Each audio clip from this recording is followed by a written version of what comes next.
তো বন্ধুরা, আমরা সেদিন কৃষ্ণনগর মেলায় গিয়েছিলাম। তো মেলায় গিয়ে প্রথমে আমরা চোখে পেলাম কি বাচ্চাদের খেলনা। বাচ্চাদের খেলনা অনেক আকর্ষণ করে, অনেক বাচ্চারা কান্নাকাটি করে, কিন্তু মা বাবারা তাকে রিস্ক করলে দেয় না। তো আমরাও দেইনি। তারপরে কিছুক্ষণ পরে দেখলাম একটা স্কুটির শোরুম। সেখানে আমার স্কুটি পছন্দ হয়েছিল, যদি আমরা আগে স্কুটি কিনেছিলাম। তারপর অনেক ঘুরতে অনেক দূর আমরা দেখতে দেখতে চলে গেলাম ছবি তোলার জন্য। আমাদের ধানের সঙ্গে ছবি তোলার জন্য পোজ দিচ্ছে, আপনি দেখতে পাচ্ছেন। তারপরে ভিডিও হয়েছিল, রিল বানাবো বলে কিছু ভিডিও হয়েছিল। কিছুক্ষণ পর আমরা ঘুরতে চলে আসলাম খেলনা দোকানে। খেলনা দোকানে অনেক বাহানা করছিল। খেলনা কিনে দেওয়ার পরে ক্লান্ত হয়ে গেল। তারপর আমরা চলে গেলাম আরেকটু দূরে যেহেতু দেখছি নাগরদোলা আছে, সেখানে অনেক বাচ্চাদের খেলনা আছে, সেগুলো ঘুরে ঘুরে দেখলাম।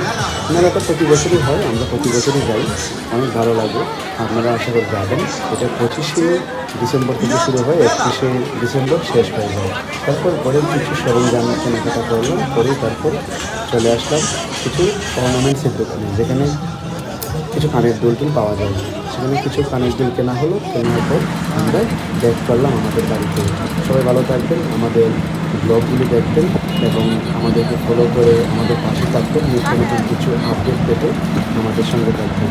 ধন্যবাদ সবাইকে, সবাই ভালো থাকবেন।